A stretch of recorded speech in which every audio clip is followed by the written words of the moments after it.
যদি নিজেকে তিলে তিলে শেষ করে দিতে চান তাহলে আরো বেশি করে বাংলাদেশের খেলা দেখুন। নিজেকে কষ্ট করতে হবে না, মিরাজ ও শান্তরায় আপনাকে জমের দুয়ারে পৌঁছে দেবে। প্রচুর মাংস ও ফাস্টফুড খাওয়া নয়, বাংলাদেশ দলের খেলা দেখায় এখন হার্ট অ্যাটাক হওয়ার প্রধান কারণ। এরা হারবে ঠিকই, তবে হারার আগে সবাইকে কমায় নিয়ে যাবে। বিশ্বাস না হলে আতহার আলী খানকে দেখুন। এই লোকটা যতটা না কমেন্ট্রি করে তার থেকে বেশি হাক ডাক করে, যেন দম বন্ধ হয়ে সে এক্ষুনি অক্কা পাবে। তবে যারা নিজের জীবন নিয়ে সচেতন তারা বাংলাদেশ ক্রিকেট থেকে দূরে থাকুন। নাজুক অবস্থা দেখে সবাই বাংলাদেশ ক্রিকেট নিষিদ্ধ চাইলেও হার্টের ডাক্তাররা কখনো এটা চাইবে না, কারণ বাংলাদেশের খেলা যেদিন বন্ধ হবে হার্টের ডাক্তারদের ব্যবসায় সেদিন লাল বাতি জ্বলবে। দেশে প্রতি বছর প্রায় 3 লাখ মানুষ হার্ট অ্যাটাক করে প্রাণ হারায়। খাদ্যাভ্যাস ও লাইফস্টাইল নিয়ে সতর্ক হওয়ার আগে গবেষণা দরকার, এই 3 লাখের ভেতর কতজন মনোযোগ দিয়ে শান্ত মিরাজদের খেলা দেখে। সৃষ্টিকর্তা মানুষকে সঠিক পথে রাখার জন্য দুনিয়াতে কিছু শাস্তির নিদর্শন রাখে। বাংলাদেশের মানুষের কাছে শাস্তি হিসেবে এসেছে এই ক্রিকেট দল। মানসিকভাবে যত রকমের অশান্তি দেওয়া যায় এই দলের ক্রিকেটাররা তার সবই দিতে পারে। সাফল্য এনে দিতে না পারলেও মাঝে মধ্যে অবশ্য বিনোদনও দেয়। বাংলাদেশ দলের খেলা দেখলে হরর, কমেডি, থ্রিলার সব ভাইবই পাওয়া যায়, তবে সবচেয়ে বেশি পাওয়া যায় ট্র্যাজেডি। একজন ব্যক্তি জীবনের সর্বোচ্চ কতবার ছ্যাঁকা খায় সেটা নিয়ে কোনো তথ্য নেই, তবে বাংলাদেশের খেলা দেখা মানুষটা প্রতিনিয়তই ছ্যাঁকা খেতে থাকে। কৃষি প্রধান এই দেশে ক্রিকেটটা এনেছিল কে? এতদিন মুখে মুখে প্রশ্নটা থাকলেও এখন সময় এসেছে সুষ্ঠু তদন্ত করে সেই মানুষটাকে খুঁজে বের করা। যতদিন তার শাস্তি না হবে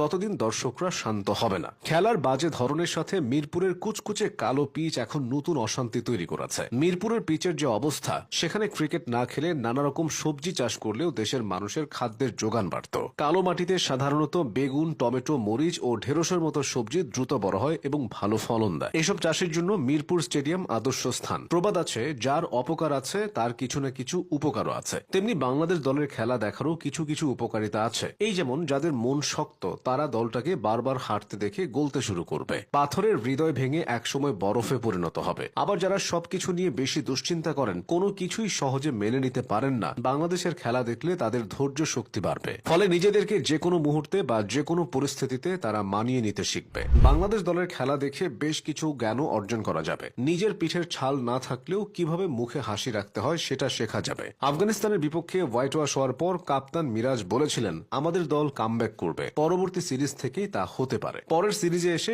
তিনি বলছেন, আমরা নতুন অভিজ্ঞতা পাচ্ছি। ছাগল দিয়ে যেমন হাল চাষ হয় না, তেমনি মিরাজকে দিয়েও ক্যাপ্টেন্সি হয় না। অধিনায়ক হিসেবে মিরাজ বাংলাদেশকে কিছু দিতে পারেন বা না পারেন, কয়েকটি রেকর্ড তিনি করেছেন। তার অধীনে বাংলাদেশ প্রথমবারের মতো সুপার ওভার খেলেছে। তার ক্যাচ মিসের প্রতিক্রিয়ায় মুস্তাফিজকে প্রথমবারের মতো রাগান্বিত দেখা গেছে। এদিকে সোহানের কিপিং দেখে সবাই বিরক্ত হলেও দুইটা মানুষ বেশ খুশি হয়েছে। তারা দুইজন হলেন জাকের আলী ও তার বোন। পরের ম্যাচে মাস্টারমাইন্ড সালাউদ্দিন জাকেরকে একাদশে রাখতেই পারে। সেক্ষেত্রে এটা পারফেক্ট রিপ্লেসমেন্ট হবে। সোহান ও জাকের দুজনই চুইংগাম চাবান, দুজনেই গ্লাভস হাতে গড়াগড়ি করেন, দুজনের ব্যাটিং স্টাইলও অদ্ভুত। একজনের থেকে চোখ সরিয়ে আরেকজনের দিকে তাকিয়েও দর্শকদের নিস্তার নেই।